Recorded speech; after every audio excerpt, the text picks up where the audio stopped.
Okay, I'm gonna just make a tag for this tape. It's June 13th, Friday the Yes. 13th. Friday the Yes. 13th. That's our Good luck day. Absolutely. And I'm here in Pikesville with Gertrude Caplan. Okay, let me just test this and make sure it sounds okay.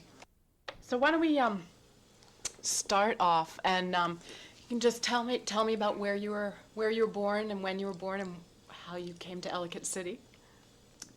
Well, I was born in Baltimore in in and 1909, and I stayed there most of my life. That is, we my family lived on Eastern Avenue. Do you want that to report also? Oh, sure, just talk Yeah. freely. Don't All right. forget that thing is even on. And my mother and dad and father, and I had three sisters and one brother, two brothers. There were two brothers. They were twins, but the young boy died when he was a baby, which left us with just the one brother, Howard. Our life was very much like any of the other children's lives at that time. We went to school, at a nearby school, and we went walking and playing ball and all other play things that other children did. Let me just interrupt you. Now, where did your parents come from? Were they immigrants? No, mother was born in Russia. Whereabouts? Do you know? She was born in, no, I don't know what part of Russia, because she came from there when she was 8 years old. And mother and dad eked a living as all other people did. And I going. Dad was born in America. Dad was born in Hagerstown in America, and Dad was a German Jew, and Mother was a Russian Jewess. We lived in the neighborhood of Eastern Avenue and Spring Street, and that took most of our lives. And of course, we grew as far as we moved from to different places to Gulf Street, and we moved to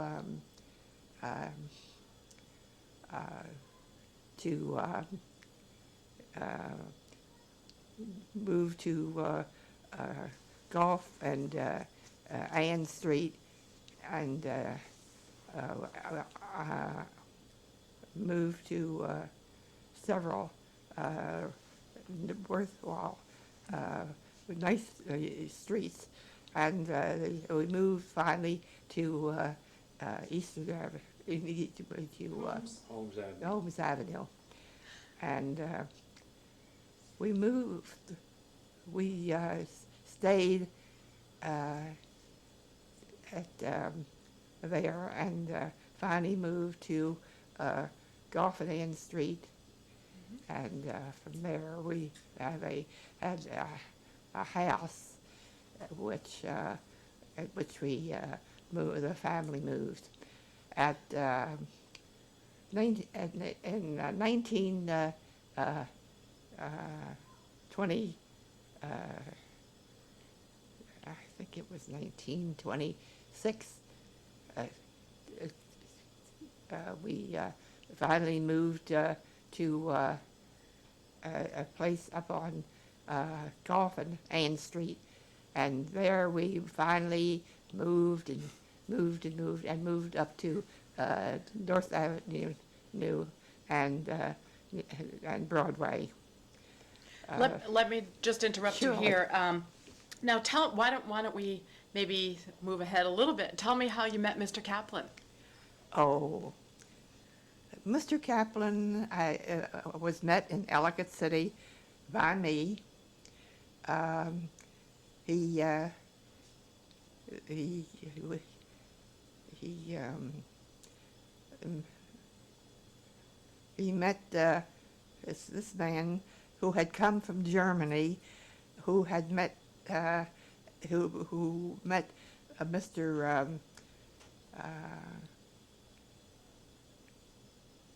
Mr.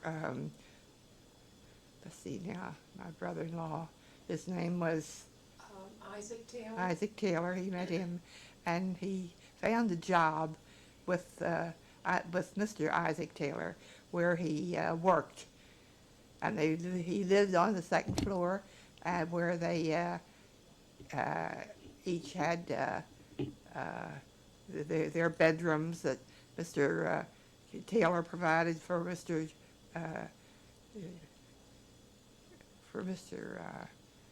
Kaplan, and This is on Main Street? on Main Street, Ellicott City. That was many, many years ago. And you met him. How did you meet him? Mr. Taylor allowed Mr. Let's see now, what was his name now? What was his name, Mr. Mr. Kaplan? No, not no, Mr. no. Oh. No. He stayed at the house where Mr. Kaplan stayed, and Mr. Taylor had his place of business, and Gertrude, is this before Mr. Taylor married Sam's sister Rose? Was No. this before? no, Might tell Allie that Mr. Taylor, Isaac Taylor, married Rose Kaplan, who was the sister of Samuel Kaplan. And also, These were brothers? These were, brother-in-laws. Mr. Kaplan and Rose Taylor were brother and sister. And Mr. Kaplan's mother bought Kaplan's department store from Meyer Davis's mother. Meyer Davis, the orchestra leader in New York, the society band leader. Sam's mother had been in the retail business in Ellicott City, and she had, I think it was just the two children. No, there was another sister, And It Libby, was Rose, Libby's Libby sister. Taylor, Libby, Libby. Libby Taylor, Rose Libby. and Libby and Sam, right? Were there any other siblings that Sam had, or They- just two sisters? They were all just That's two it. siblings. And that, so far as I know, that was it. Rose married Isaac Taylor. Came out. He was a watchmaker, and he came out to Ellicott City, and the Kaplans were already there. And Isaac Taylor met Sam's sister and married her. Now, that sort of provides a little bit of background. Link, yeah. now where was Sam born? In No, He was Ellicott born City. in Ellicott City. Yeah. Okay, I okay. think in the store that he and Mrs. Kaplan Yes, ran for many 8125. years. 8125. That's the store that his mother had purchased from Meyer Davis's mother. They remained there 100 years. When was he born, Sam? What's his birth date? How much older was he than you, Gertrude? Do you remember? He was, I'll tell you in a minute. No.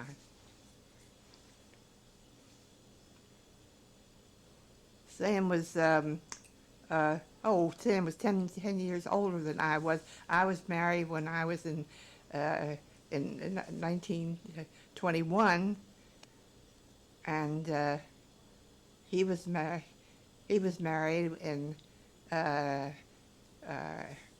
19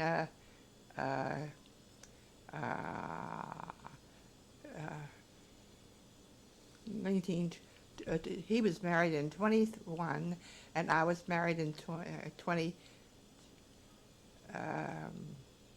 10 years older. How old was? Sam would have been 98 at this particular I point. see, So okay. 98, he was born in 1899. Okay, 1899. 1899, Okay. yes. And now, he was married, you were his second wife, right? Yes. That's right. And who was he married to previously? I don't know her You don't name. know? Were they divorced, or was he Yes, widowed? they were They were divorced. divorced. Okay. They were divorced. Was she Jewish? Yes, she was. And she helped out in the store also? She was around then, or no? No, Okay. she was a school teacher, and but she didn't remain any more than From what I have heard, she went into the WAC Corps and never returned. no. I don't believe I that don't know what it that information was Factual? factual. She went into the WAC Corps. She came out. Nikki stayed with us. They Was had they- one child, Sam and his first wife had one child, one daughter. Okay. And what was her name? Did you know? Nikki. Nikki. Nikki, oh, okay. Nikki. Salem. Salem. Salem, okay. That's Now her marriage Salem. name. Yeah, her name was Nikki Kaplan. Kaplan. She, well, it's a long story, the story of her, and she stayed in the wax for 3 years, and we had charge of Nikki at the time. We took care of her, but she stayed in the WAC Corps for 3 years. And then, how did you meet Sam? Was it something to the effect, do you recall that Shirley brought him home? Was that part of it, or was that? Shirley didn't have any. No, she didn't meet him before you did, Gertrude? Oh, No, okay, okay. no. Shirley didn't meet him at all. How did you meet? Well, this man who had a room at the man who had the At Isaac's. at Isaac's. Isaac had a furniture store, and he had this store, and he stayed with Isaac. And one Sunday, this man who came from Germany gave this man, these two men got together, took a ride to Baltimore, and found this Mr. I forget his name now.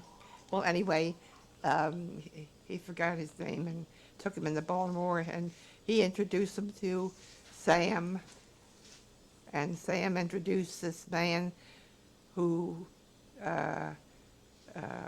visited. Yes, and in between, the man had taken a room with my mother, and my mother had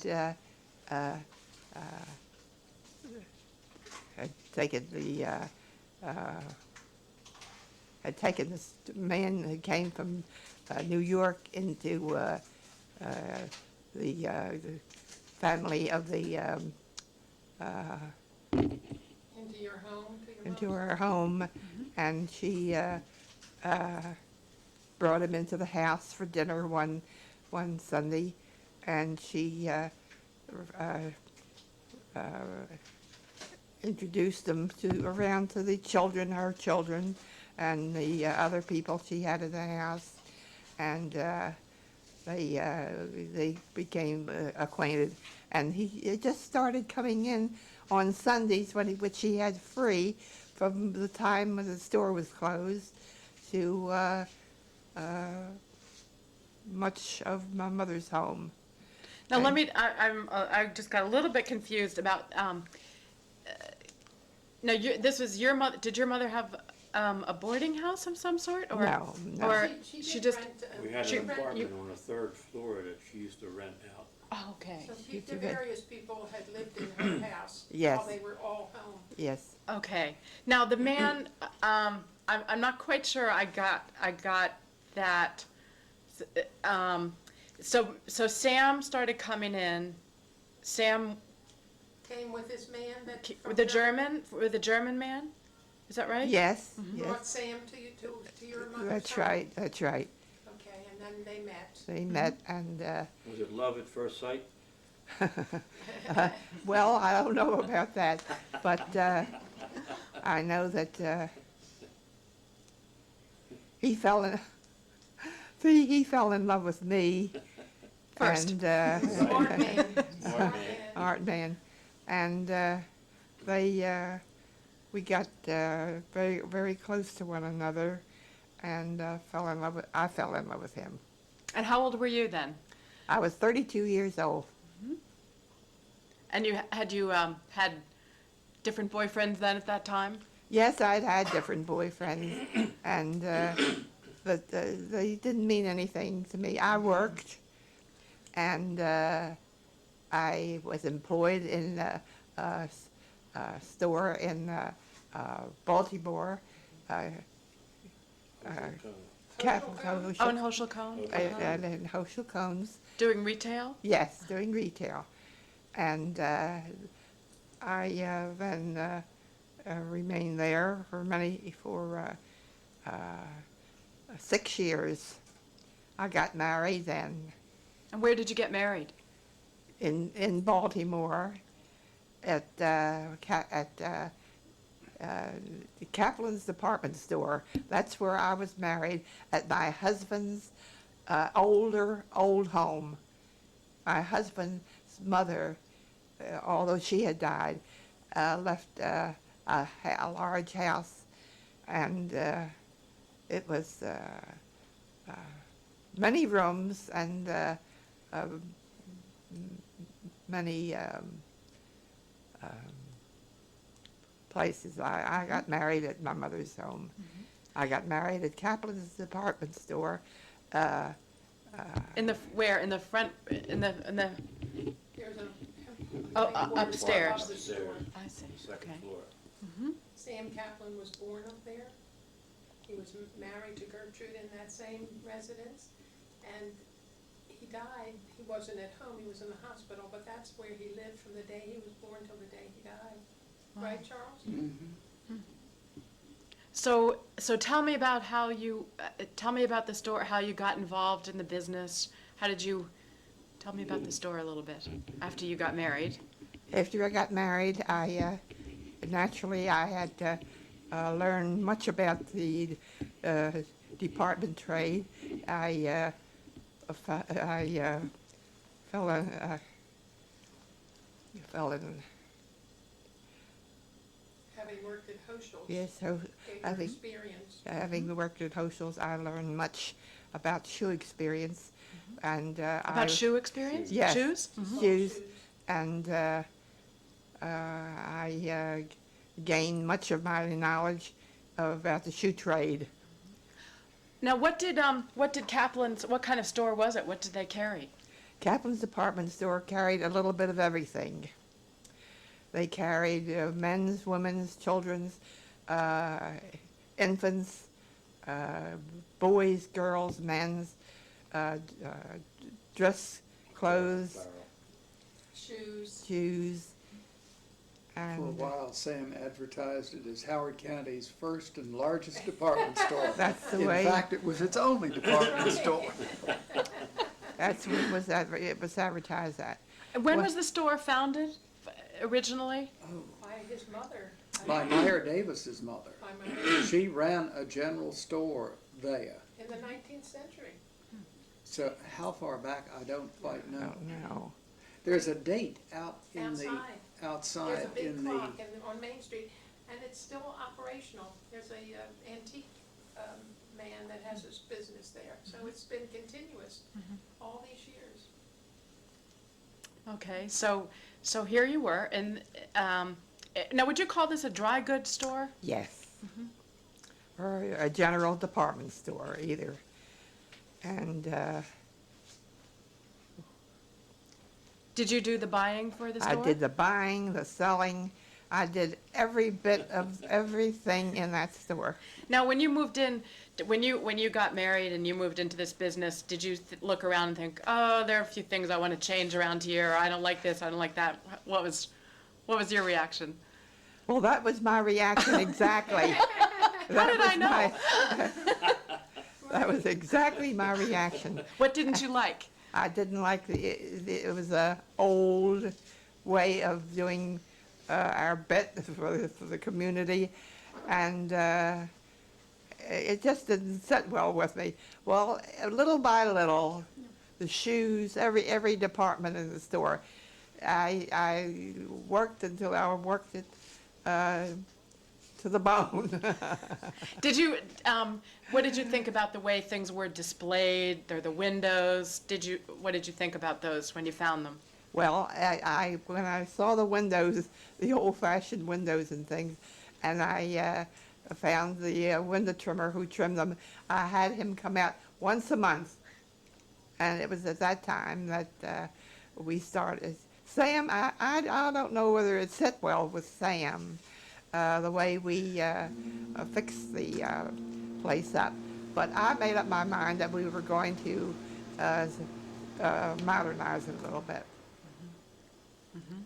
Hang on one second. Okay, so here we were. You called the window trimmer in. Even you sort of went over Sam's head. You decided you were going to just take this into your own hands. Pardon me.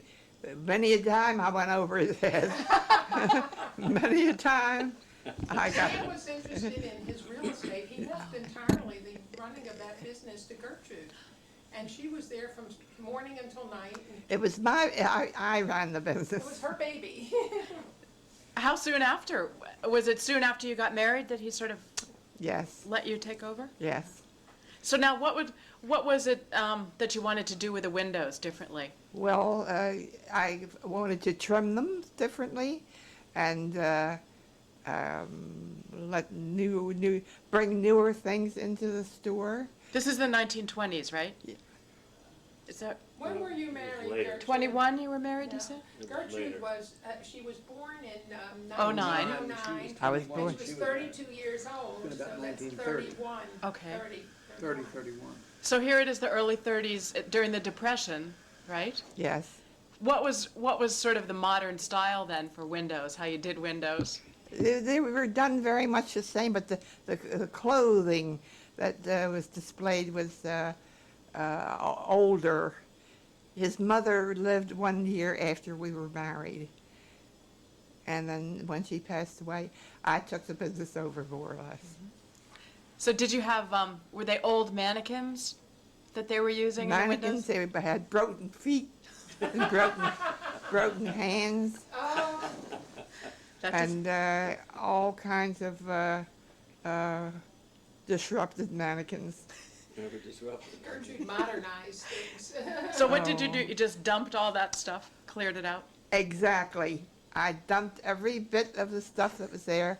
The mannequins that were, we had display windows for the mannequins, and up above there was two rooms full of mannequins. They were all no good at all, and I dumped them. So where did you get your mannequins from at the time? I found out from Baltimore, the Baltimore Display Company had a large place, and they supplied us with mannequins. Now, did they come in those days? Did they come with wigs separate, or did? Everything was separate. So who assembled them? We had to assemble them. We had to assemble them. We had torsos, and you could buy each piece separate. Where some of them we bought were whole mannequins, and others were other mannequins, and finally we got them assembled. Would you, sorry, go ahead. That's all. Oh, did you use props, like to change the windows seasonally? Would you use different props in the windows? Sometimes Christmas time? sometimes we props, but the windows were changed from nothing, absolutely nothing, with all these mannequins into figures. They were fixed, and the window trimmer also trimmed them to make them Attractive. What- is it? Make them attractive. To make them attractive. What did you do at Christmas time? At Christmas time, we had beautiful windows. We had we trimmed them absolutely. But we had two windows. Two windows. And they were beautiful, and we had all lovely Decorations. decorations. We made them, and we bought them, and we practically trimmed them from nothing. Did you use music and lights also? We used lights, no window, no. You mean Music? No, Sometimes, like in Fifth Avenue in New York, they Yeah, have the yeah. music playing. we never played music, but we had beautiful music. And now, what about the clothes? Now, you came from a department store background, and then you moved into the Depression. How did fashions change then? During the Depression and leading up to the war, since you were in retail, what did you see? Well, we just moved on up step by step to larger, not larger windows, but the windows were never any larger. We According to the times. They According- upgraded. yeah. Did you notice that? Did the fashions change? Like the skirts went up and down? Or did you notice that during the time that you were in retail? Yes, we noticed that. The with material. skirts and everything went up and down, and oh, it was so chaotic. Certain colors that came in and out of fashion? Yes.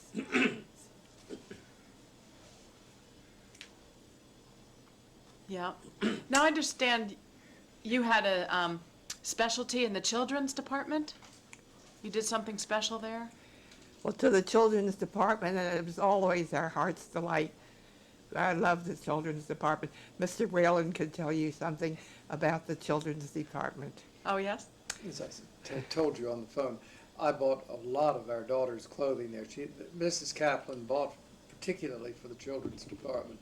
She had excellent taste and carried probably a better line of particularly little girls' things than might have been general elsewhere. That was sort of her pet, and she enjoyed doing it and enjoyed selling pretty clothes for little girls. Where did you go buying? In Baltimore. Oh, so you didn't go to New York? New York came later on. You see, we spent 50-some years in Ellicott City with a department store. And as the years went on, we bought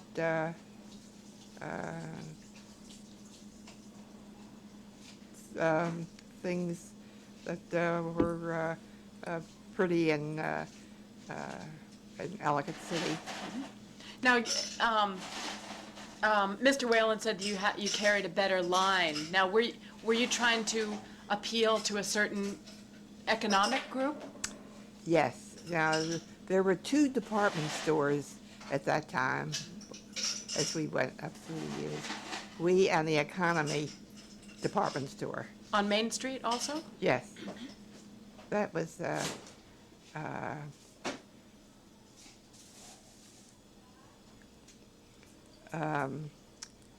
there was never another department store like Kaplan's, though. What was the difference in the kind of merchandise that you would sell and the economy? What was the difference? We had better merchandise, and we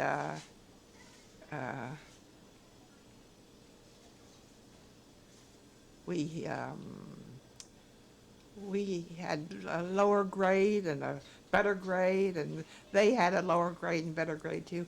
And but we had the store. We had the store. Reputation. The The reputation. economy was a smaller Yes. facility, and they did not have the selection, they didn't have the room. This was a large, well-planned by Gertrude and improved upon when she arrived. Sam had certain good lines. I think he had Hart, Schaffner, and Marx. We had. Were you going to say something else, Mr. And Whalen? he also had Florsheim shoes, didn't he? Well, we had the Florsheim shoes, floor, floor, sh-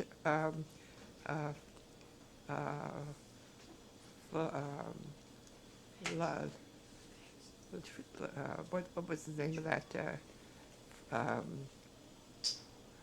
The name of that? Art Schaffner and Mark. Hart, Schaffner, and Marx.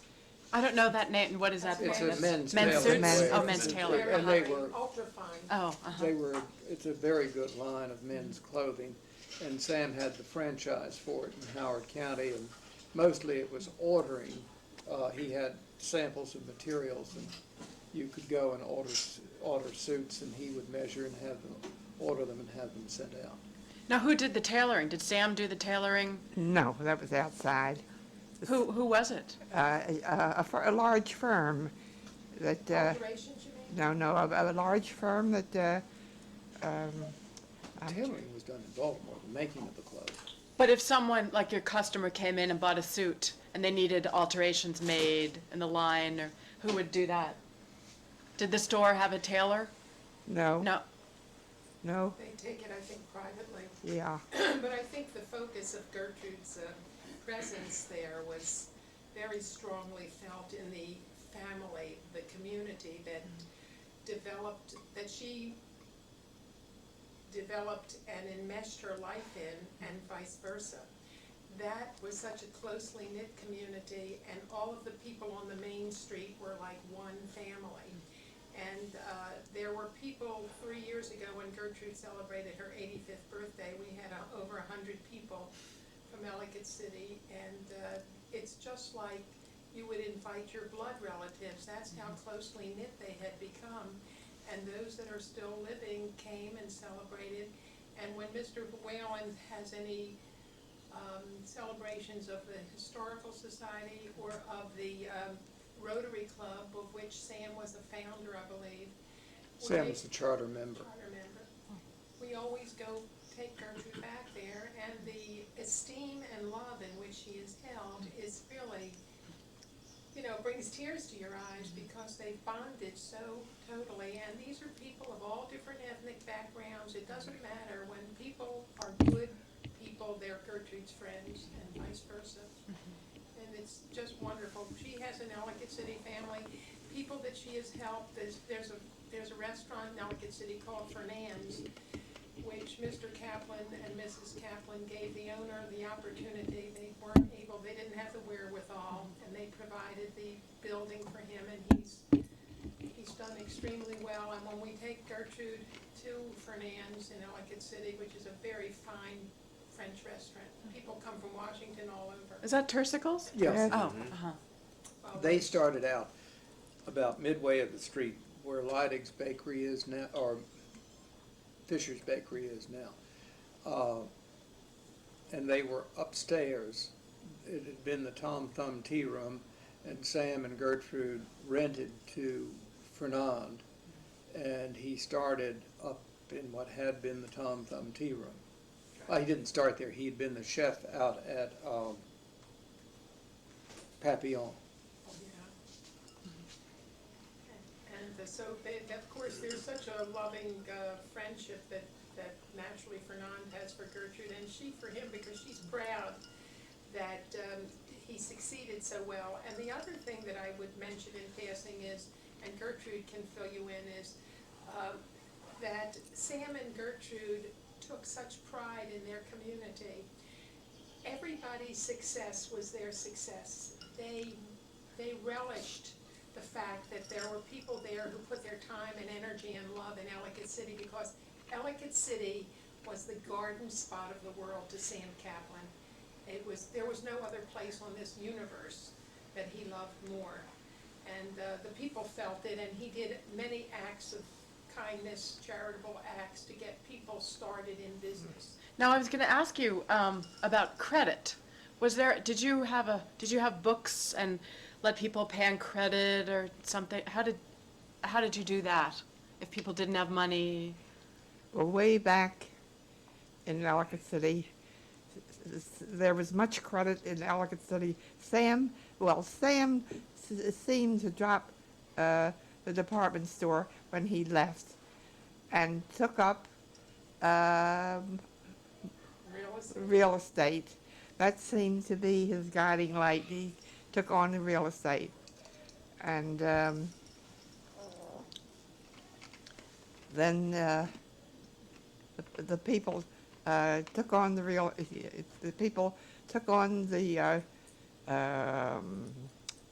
rentals, and they rented property, but it was not like I was running it. I took it over, and he took the property over. That was the sort of the division between the two. I took the store. I took the store and its confines, and Sam took over the property.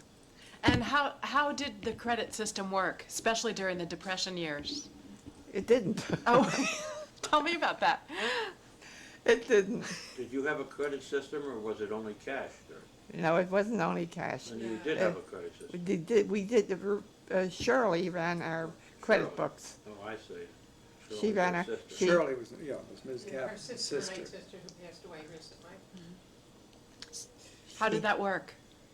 Well, they'd come in and buy something in the store, and they'd pay so much down and put so much pay a week, and say they'd promised to pay a week and didn't pay for a month, and if they would pay for a month, they wouldn't pay for 2 months.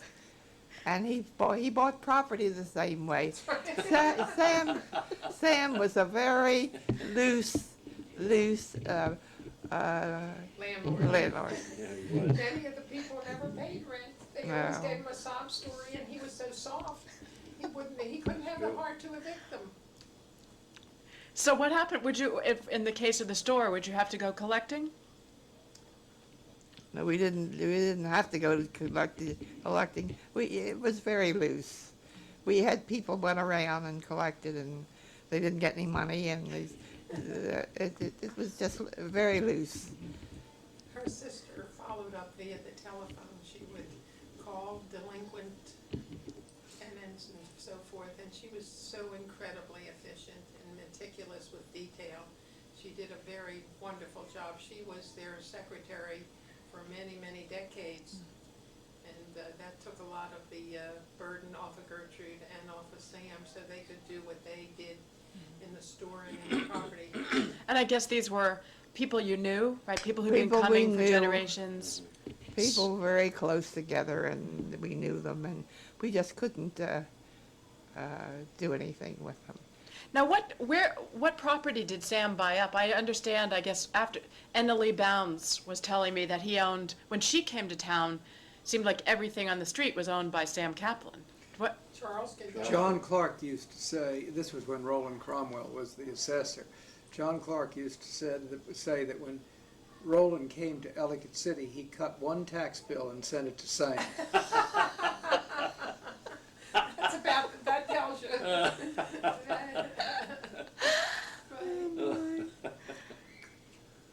He owned a great deal of property in Ellicott City. I don't believe Sam actually knew, to be truthful with you, what he owned and what he didn't Oh, own. yes, he did. He knew those properties, they were like children to That's him. right. Oh, see, Mr. Whalen I didn't know. represented Sam for For years. how many years, Charles? You go back about 30 years or more? About 30 years. Yeah. He knew every property and most of the tenants by name. Oh, yeah. One of the lovely stories about Sam, one day he came in the office, and I had put out tenants when they were just hopeless and filed Take your rent shoes off. claims, and we had judgments that were against people who would never pay. They were totally Thank you. worthless. The judgments, that is, not the people. But one day Sam came in to me and he said, "Mr. Wayland, I want you to record every one of my judgments. One of these days, this wonderful government of ours is going to give everybody something, and I'm going to be in a position to attach it." Wow. He was Oh, incredible. my. Oh, that's good. Now, But he would keep on going, and he would just keep on All the extending time, like credit. Old He Man didn't, River, never stopped. didn't And he put would people climb up out on the there roofs. until it was desperate. Absolutely. I you mean, climb up on the roofs and, on the rooftops of his properties, and Charles, you remember, we were scared to death he'd fall, but he was so agile and he was so excited and he loved everything in Ellicott. As long as he could walk, even after he had let his brother-in-law and nephew, Irving Taylor, and Isaac, Oh, and sorry, Irving's I son Bruce wasn't take really over saying most of the what- properties. It's He all right. managed for them. Right here in front of And you. he would walk up and down Main Street as long as he was physically able to move. He just loved to go out and walk Main Street, Ellicott City. He lived in a Never Never Land where everything was beautiful. I mean, the conditions sometimes were very difficult. The flooding there and living in a building 100 years old wasn't always the epitome of comfort, or certainly not luxury, but that nothing material was important to Sam. He was one of the most blessed human beings that God put on this earth.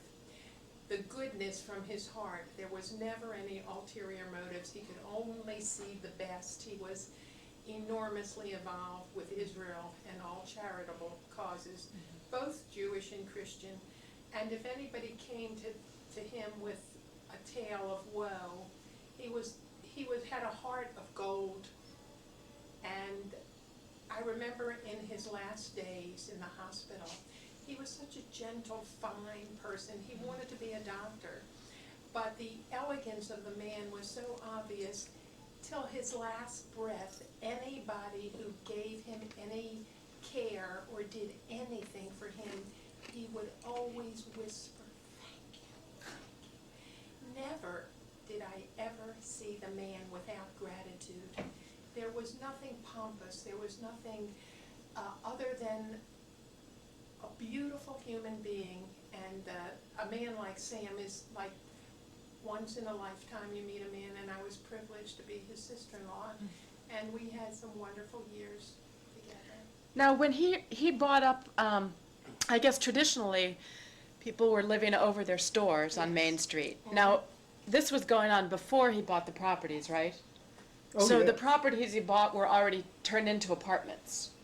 Is that right? Many of them were. Or he converted Uh, more. I don't think he converted many. There were apartments there. He may have increased the them. number of Right. apartments by dividing. If there, for instance, well, if they were real large, he might split them and make 2 apartments. But he was also very proud of having bought Easton's Funeral Home. It was the only building in Ellicott City with an elevator. We are the only building with the elevator Where was Easton's? on the Main Street. It was down further on the main street. It has a stone front, and I think the EC Cafe or something like that may be down there now. It's down on the same side as Kaplan's department store, several stores down the street. Isn't that amazing when you think in our generation with sending men to the moon and sending a fax and it being delivered 10,000 miles away in moments, that it was the only place with an elevator. I mean, you know, the progress that our world is making. It's still the only place in Ellicott City with an elevator. So, Now, did these places have electricity and plumbing? Did they have Oh, yeah. indoor? Oh, yeah. They had, so they were at least, they were better than Oella. Yeah, well, Sam had another wonderful expression. He referred to those things as all of those modern inconveniences. Modern inconveniences.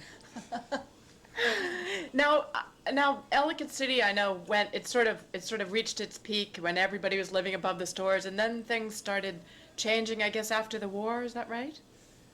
And people from the mountains started coming in, and I think maybe Doris Thompson was telling me she remembered people hanging sheets over the windows for privacy. It kind Ellicott of City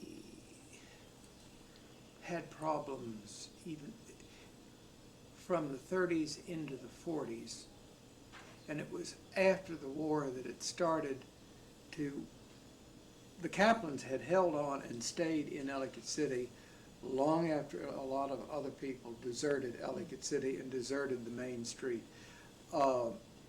They stayed and they kept the store, and they were sort of, Sam really held a lot of those buildings which people are treating as historical together, and had it not been for Sam, they would have probably been knocked down long before. But as I told you, I grew up there, and I can remember going to the bank with my mother. We were on a farm out in the county, and you didn't go in on Saturday night because the farm help came to town. And Ellicott City on a Saturday night was pretty rough. If I was in the Army, and I remember when The Goddess was filmed. Hang on one second, I want to just flip this. Okay, there you go. So when they were filming The Goddess. I wasn't home. I was stationed in Detroit, which would have been in the 50s, and I went to see the movie because it was Ellicott City, at least the early part of it was, and you could see things with which you were familiar. People like Doris Thompson were there and were extras in the film and the rest of it, but I enjoyed seeing it. But that film and the pictures in that film accurately represented Ellicott City. When I started practicing, you could buy a building for $3,500, $4,000. I mean, these were very run down at that point. Right. Then the Bounds were about the first people who came in and put in an upscale shop. And it's sort of, Jean Hannon started her walking tours of Ellicott City, and Sparked them. it was sort of a combination of a lot of, Alda Clark started the Historical Society, but it was up on the hill, not down on the main street. And just various things were done that sort of helped the town one unit at a time. It was never an instance where anybody came in from the outside and infused a lot of money or did a lot of beautification. It was a grassroots effort as various buildings were purchased and fixed up And I think became Sam was the desirable. spark plug. He led the way. Well, he certainly held things together. Yes. And kept them from being knocked down, which a lot of people would have liked Absolutely. to have done. Absolutely. And And- probably they, because of their disrepair, would have been. Would have been, and then when Sam would let them go, and when he let one go, he was always very concerned to make sure it was, when he let one of these, as I call them, his children go, he wanted to be sure it was going to be fixed up and it was going to be a credit to the Exactly. town. Absolutely. And in all of his leases, and I know this because I drew them, he insisted that whoever leased from him the storefronts keep open and that they belong to the Merchants Association. If you weren't going to do that, he wouldn't rent to you. That's right. The rental was secondary. The Well, amount it was of the rental. important, but It was he wanted to important, make sure but he that wanted to you get the were- right tenants in. that whoever he rented, to whomever he rented would be Right. a participant in the Mercantile Association of the community. Right. Yes. Bless his soul. He was unique. Now, you used to, someone told me you used to hang dresses out on the sidewalks to get people to come in. Is that true? Well, years and years ago, We used to hang dresses out on the sidewalk, and that was in the first years that I was in Ellicott City. That was their.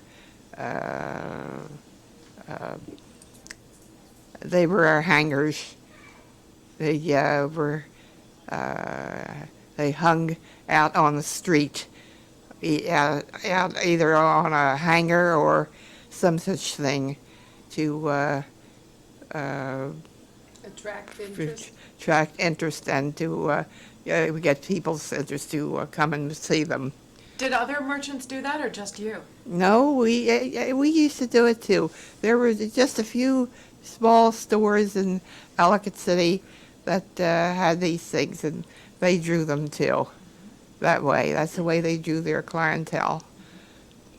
Now, what happened during the flood? As Don't far as ask. you were concerned. Don't ask me. Don't ask. That was the. I think that was really the turning point of Ellicott City. That was the turning point that. In people- terms of, in terms of what? in terms of turning around. It turned around at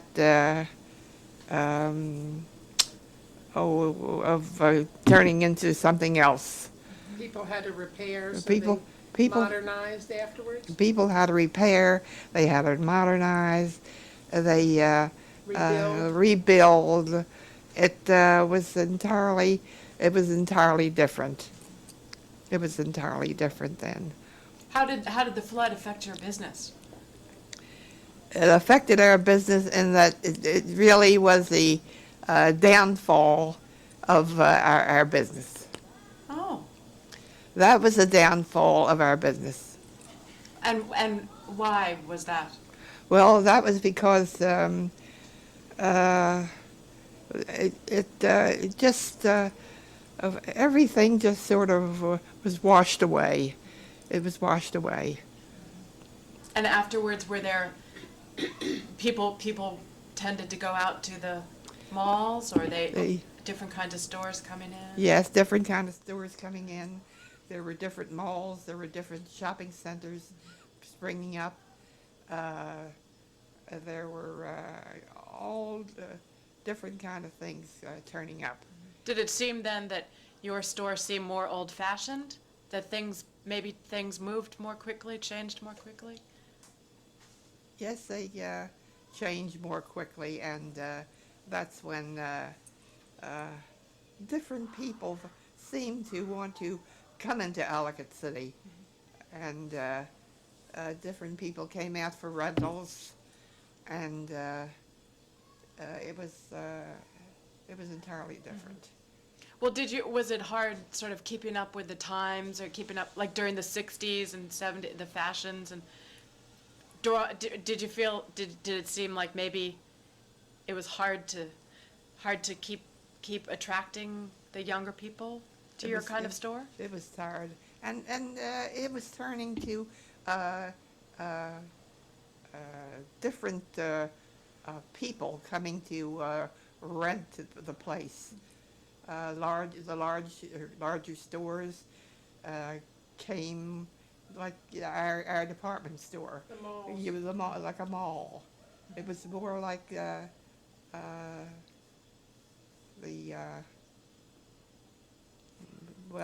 the stores were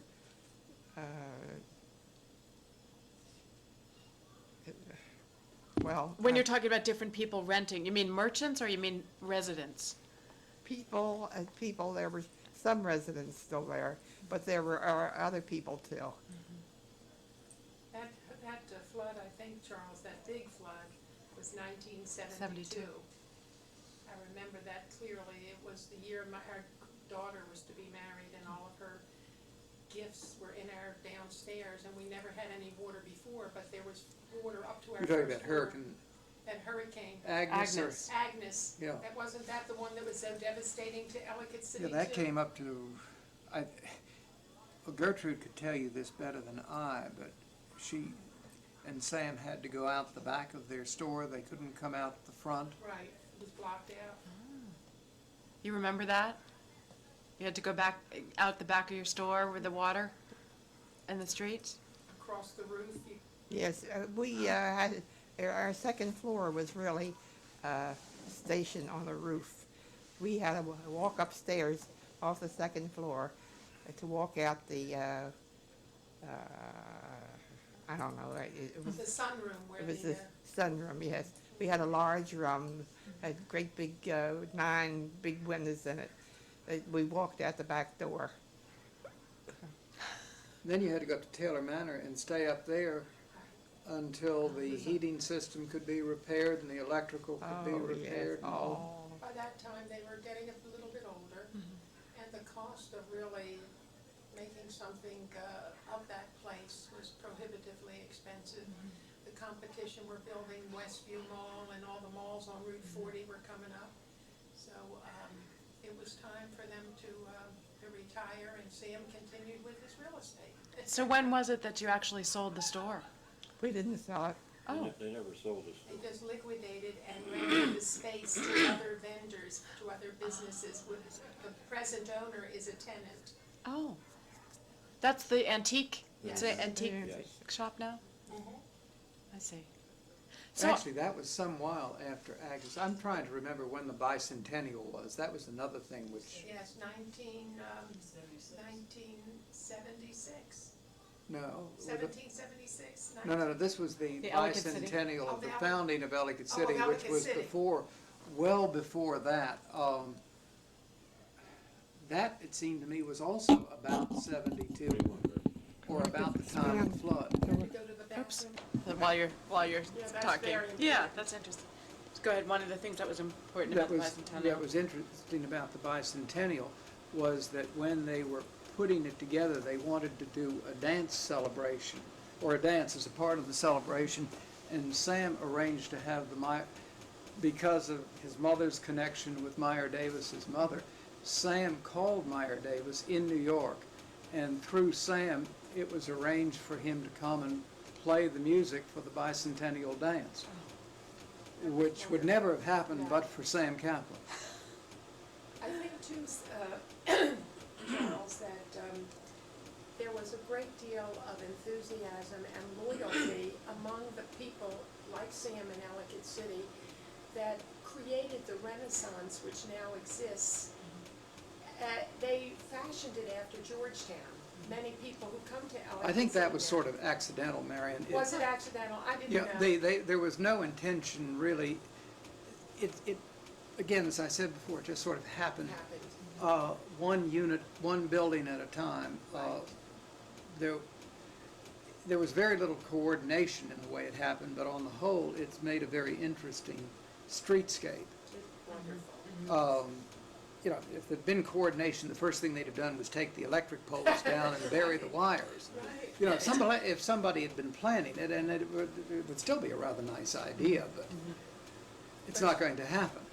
But I think it attracts many visitors and tourists because it does have a lot of interest in antiques and just the quaintness. And in this modern world in which we live, that's like an oasis in the desert. Oh, yeah. They're almost non-existent little communities. Well, Frederick is doing it. And is doing very much the same sort of thing. I think they tried to do something in Sykesville, but nobody's really pushed it. Not the way both either Ellicott City or Frederick has. I think your location too is a positive. It's very, very close with the superhighway. 70 gets me to Ellicott City to Charles's office in 15 minutes. But you're not on a superhighway, and you're Right. But I you're a mean, little pocket away from that kind of hubbub. And exactly. But I'm saying people from Baltimore, people from Washington can leave their hubbub and just in a short time be in Ellicott City where you feel like you're in a different world. I was just curious also, from your perspective and having grown up in Ellicott City, what was your perspective on Oella? Was that like another planet over there, or? No, Oella was, until Charlie Wiegand took hold of it. Actually, one of my cousins was married to Bill Dickey, and it was a mill town. It was not, it was sort of a sizable step down from Ellicott City. And Charlie Wiegand has done a beautiful job with it, of putting it back together and making it really a nice community. But, I mean, you know, he sort of. But during the 50s and 60s, was there much contact? Did you think of the people who were there as different from? They From were the you? mill people. And after the mill closed, the Dickies closed that mill, and then sold it, and they moved to South Carolina where they had a mill, and the mill was closed. It was just very depressed. Ellicott City was coming back and doing pretty well, and Oella was just sort of dragging along, as I say, until Charlie Wiegand took hold and started buying it and doing a lot with it. Well, yeah, because I've heard stories. It was a pretty rough crowd that was there. Oh, I was trying to put it a little more delicately. I've heard yes. stories. Yeah, it Now, was- when was that? When was that after the mill closed? That it was basically No, during during that time? During the time that the mill was open, it was rough. It's It like was big rough. drinking blue collar crowd. That's Well, Generalization. you know the tavern across the river from Ellicott City? the trolley stop. Yeah. Now the trolley Now stop. the yes. trolley stop. The local name for it was the Bucket of Blood. Yes, I heard someone call it the blood bucket yesterday. Yes, or the Bloody Bucket. The bloody bucket, yeah. Uh, Because It was so rough. You walked in there, you took your life in your hands. There were some, it was during the late 30s and the 40s and the 50s, there were some real rough places in Howard County. I can remember when I was state's attorney, some tourists made the great mistake of walking into the place that's on 32 and 1 that's now the Italian restaurant, which was then called the Lamplight. I think for directions or something like that, and he found himself in the middle of a fight between two of the natives and had tire chains wrapped around his neck, and ended up in the hospital. And Sam and Elsie's in Laurel was rough. I mean, these places were places where my parents would never go. And if I'd been caught there, I'd been in trouble. You'd have been lynched. now were these were former mill workers? A lot of these people, They or were mill workers, they were farm hands, people from the mountains.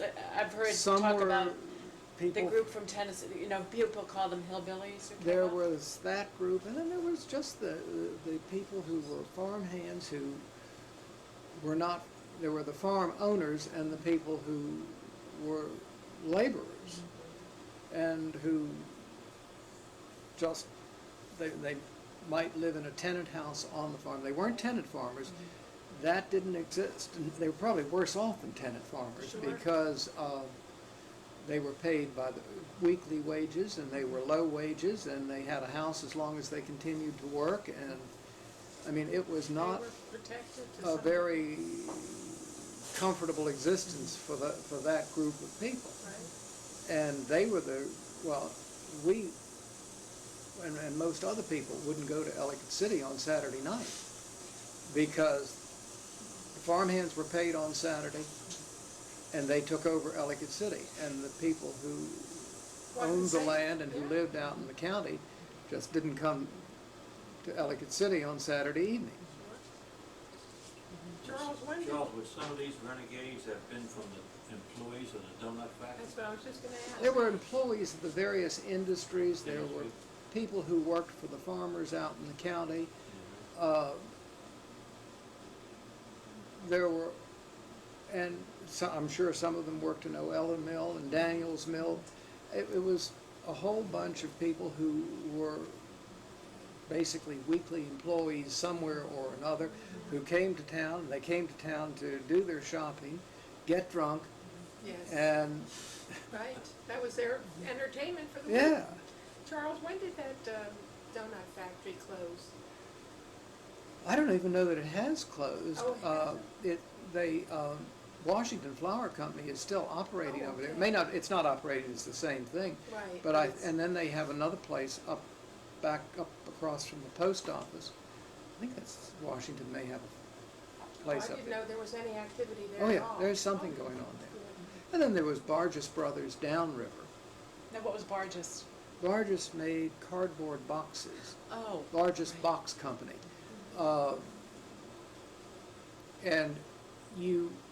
And they were at Ilchester. There were people who worked down there. And there's been a lot of gentrification going on in Ellicott City Yes. in the last, well, principally since about the late 60s, early 70s. Tersegel's was Fernand's until the fire, and he went to Baltimore briefly and then came back out. Bert Anderson and Peter Ruff's Antique Imports, which was down street. Certainly the Bounds, the country store, that was the first bit of real gentrification that came into Ellicott City. And I think there was real speculation as to whether it would ever survive when it did. Then you go up and down the street, and there are a lot of really nice shops there now, but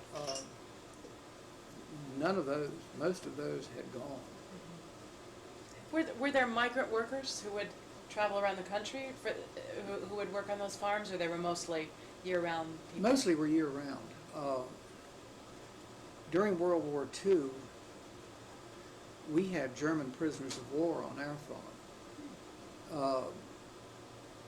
They brought there were prisoners of war at Fort Meade, and various farmers would pay the government to hire them because most of the local labor were involved, had been drafted and had gone to either into one of the branches of the service.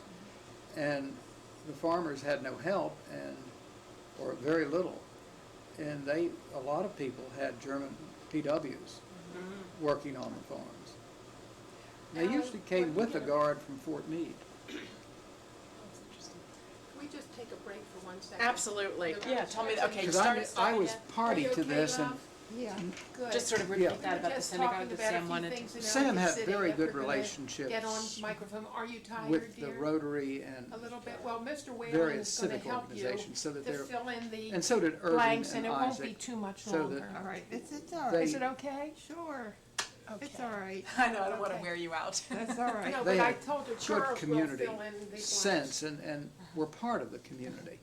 But I know that Sam had, for years, wanted to see a congregation in Ellicott City, and he and Irving, when they first sold the elementary school, had bid on that or could have bought it, or he was trying to buy it because he thought that would be a wonderful place to establish a temple. And it didn't work out, but I know that was something that he very much wanted to see. And he and my former partner, Ronnie Spawn, and Ronnie's wife, Gail, and when Columbia came and more Jewish people moved into the county, he talked at length with them about trying to start a congregation within the county, because there had not been any, and for the High Holy Days, Gertrude, you could fill in more than I on that. For the High Holy Days, you had to come here to northwest Baltimore for services. Yes, we had to come in town To Beth the Felon. to the Bethel. That was the closest one that we'd come to. And they had talked about a community for a long, long time as far as a community for synagogues for Ellicott City.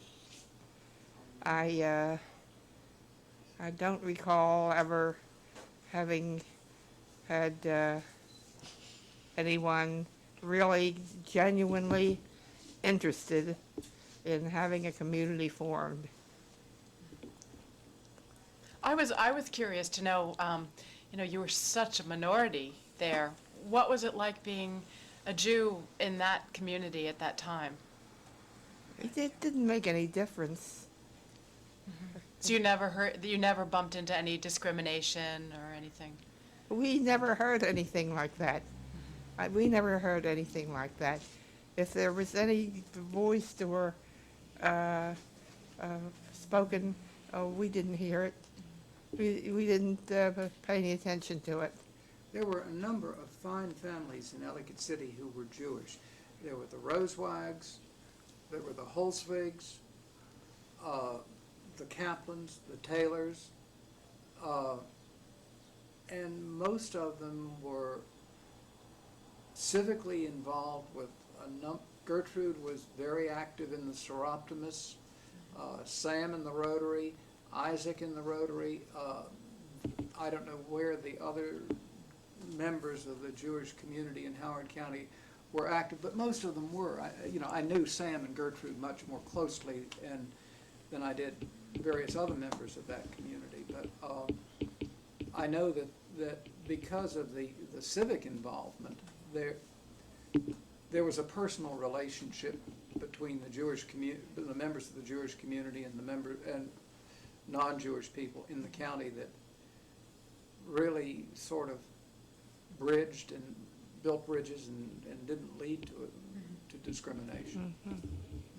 We're going to invite you to her 90th birthday in 2 years, at which time Oh you dear. will meet all of the people from Ellicott City who are still on this earth, and you will see there was a camaraderie and a common family unity among them that is such a rarity that would set an example for all of the rest of the world to follow. There was never any animosity. It was acts of loving kindness, helping one another, just what everybody's Bible, no matter what their religious belief is, teaches each of us. If you're a good person and you help each other, that's what the world ought to be. Unfortunately, we don't see it often, but it did exist in Ellicott City. I mean, Charles Wayland is the best example. He has been an angel to Gertrude, and she loves him just like he was her brother. Right, Gertrude? Definitely. Absolutely right. Absolutely. But it's been a good relationship, and it may, all along, I mean, a lot of the relationships have been very, very good and very strong. Before I represented, Sam, Jack Mayfield did. There were certainly many Jewish lawyers in Baltimore and Washington. If Sam had wanted to go out of the community, he could have, but I don't know that he was ever, unless he was an insurance company lawyer, when on occasion he was sued by one of his tenants for, there was one lead paint suit or years and years ago, which Sam's insurance company defended and it went away. But unless it was somebody assigned to him by an insurance company, he always employed a local lawyer. He dealt with other local merchants, whether or not they were Jewish. Exactly. I think the bottom line is where there is mutual love and respect, discrimination does not enter into that picture.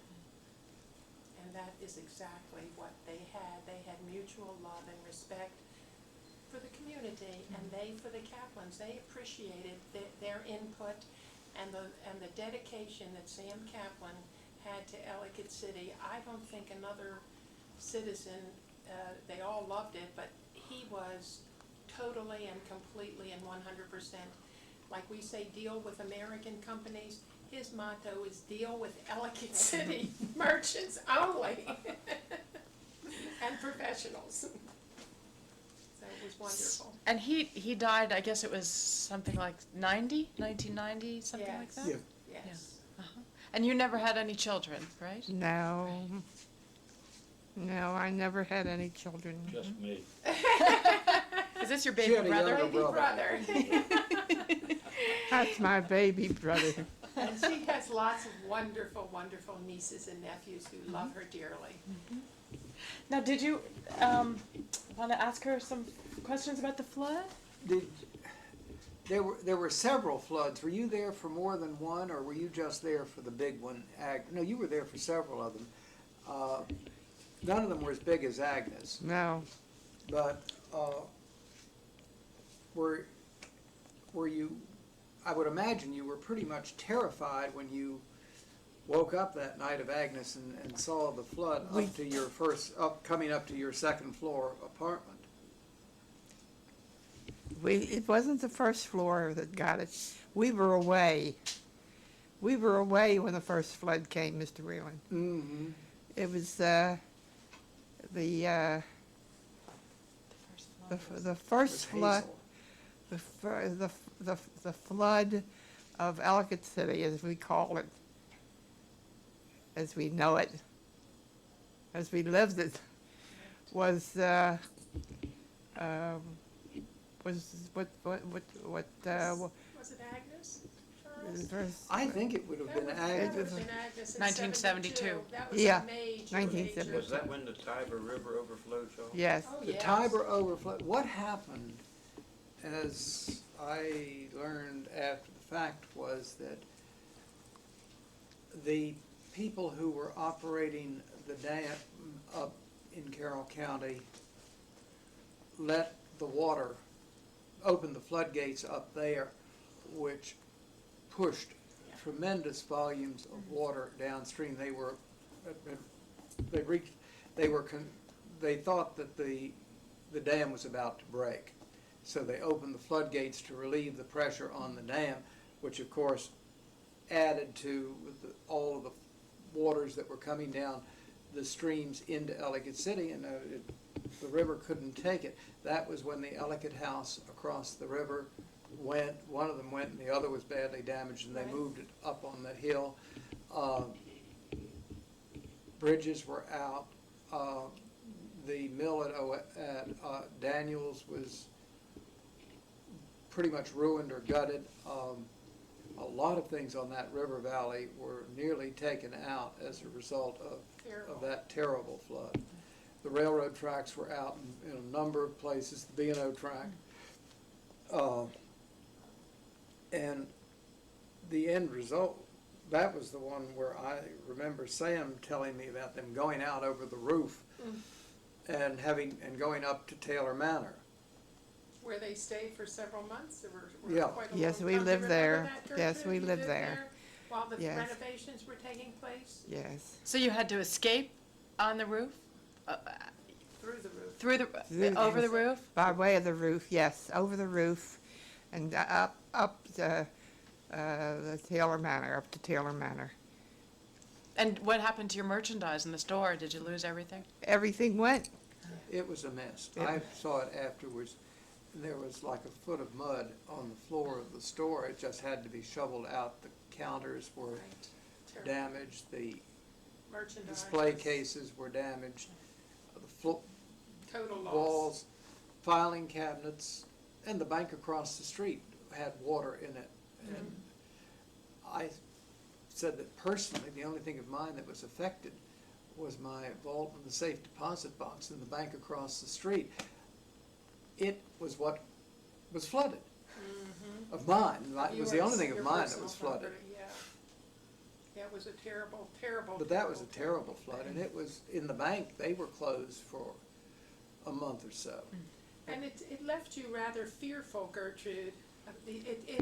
You were frightened. I mean, you know, when you have something like that, when you live through something like that, you always hope that it doesn't reoccur. That's right. But that danger is ever present in your mind and in your memory. So they regrouped and recouped, but it was a very painful experience. But it was an act of God over which we have no control, and we're survivors, aren't we, Gertrude? Yes, we are. We survived. We survived. We survived over it Thank all. the Lord. All the things. Sam that- went down daily to the Oh, store. definitely. And I can remember going down there, and he and Shirley had his rent files, all of his files spread out and with fans To and dry. trying to dry them out. I mean, that's what you had to do. Everybody was trying to No dry out. computers then. If you look at any of his old deeds, a lot of them are water stained from having been in the flood. For sure. You can look back now, but while you were going through it, it was frightening. Yeah. Yes, yes. Anything else that you remember, dear? We've pretty much covered. Tired you out. One other thing, Sam kept quite a garden at the back. Yes. You want to tell Ollie a little bit about Mr. Kaplan's garden? He kept a vegetable garden, Yes. which is amazing that On he the found roof. time to do it. No, he had a very fertile area on the hillside back behind the building, and he gardened back there and found time to do that. Yes. Yes. What did he grow? Vegetables, Tomatoes, tomatoes, things of that type. green beans. Green beans. On a hill. Everything was on hill. It was and he had it all roped off, and he had, that was his garden, and I'd take time when I had any time at all to run up the back, and it used to be very fertile too. It had lots of plenty of Vegetables. vegetables. We always had plenty of vegetables up the back there. That's Charles good. always says, when did he find the time? But Charles, you know, when you want a job done, you ask a busy person. Right. They'll always find the time. I think he enjoyed it. It was Yes, sort he of did. relaxation for him. Yes. He did. He did. He wasn't. And he took great pride in That's what I his was gonna produce. say. I mean, it was, So unique. I mean, he could find joy in the most insignificant, a little flower, a little tomato coming out on the vine. I mean, he did not have any delusions of grandeur in any way, shape, or form. He was just a simple, wonderful, decent, kind, gentle gentleman. however, I would say that he liked a big tomato. He liked his things to produce Oh, yes. well. Yes, Yes. yes. He wasn't too fond of little ones. He No. liked big ones. Big ones. Oh, Oh my, yes. He wanted his produce to be perfect Perfect. and sizable. right. You know, I was also thinking, I've interviewed a number of people, including Franklin Baker, the milkman, and a number of people who had, Bladen Yates and so forth. So in the early days, did Franklin Baker, for instance, deliver milk to your home? Do you remember him, Frank Baker? No. Do you No. know him? I remember Frank Baker, and Yeah. he and Sam had, I don't know that he delivered milk, but at one point, Sam came to me and there was a building up the street that Sam didn't want to buy, and he thought, no, I'm thinking John Baker, that John wanted to sell. I don't know how it happened that there was a building that Sam didn't want to buy. That I'll never quite understand. Me neither. But he suggested that I should buy this building. So Ronnie Spawn, who was my partner at the time, and I said, all right, Mr. Kaplan, if you'll negotiate the purchase price. So Sam went to see John Baker, and Sam negotiated the purchase price. And needless to say, with Sam negotiating the purchase price, it was a good Good buy. deal. Oh my. I think he wanted to see us as property owners on the main street. He wanted to relinquish as much love real estate to people that he trusted that would carry on in the same manner. So he was very selective about those people that he wanted the opportunity to go to, understandably. But that was the Star Building, we call it. It was Scott Starr's funeral home, Mm-hmm. which is up the street, sort of across from where Tersa Gills is now. Yeah. I had one other question, just incidental. Do you remember people holding baptisms in the river, by any chance? Do you remember seeing that? I don't remember seeing it. I know it happened. I know it was done, and I remember when I was in elementary school, one of our classmates, it wasn't a baptism, went swimming in the river or wading in the river and went off into their spots where channels are left. And she drowned, and I think we were at the time in about 5th or 6th grade, and that was a real event a shocking event in all of our lives. But the wonderful story about baptisms in the river is not about Ellicott City, but downriver. My family owned, and I still own, the property at Washington Boulevard and the Patapsco River, and they did baptize there, and did it regularly. And they would come down on Saturday. There was whatever Baptist church it was came down on Saturday evening, and they would take long poles and stick them into the bed of the river so that they would know how far out they could safely go. Well, my mother had 2 brothers who delighted in going down on Saturday after they left from putting the poles in, swim them across the channel and put them on the other side, and then stand there on Sunday and watch them just go down Oh, my. What when they pranksters. went out for the baptisms. Oh, my. Oh, brother. They're Oh. some But that was one of fond memories, right, the Charles? favorite, and I've heard that story. And I know it from a number of sources, so I know it's quite true. Oh, my dear. Well, anything else, or should we give you a rest? I think you've done pretty well. Yeah. Well, thank you very much. And I apologize for talking so Oh, much. my No, goodness, Charles. no, Oh, it was you good to have filled- you here. Great. This filled was in great. nicely. Allie, what you're going to review all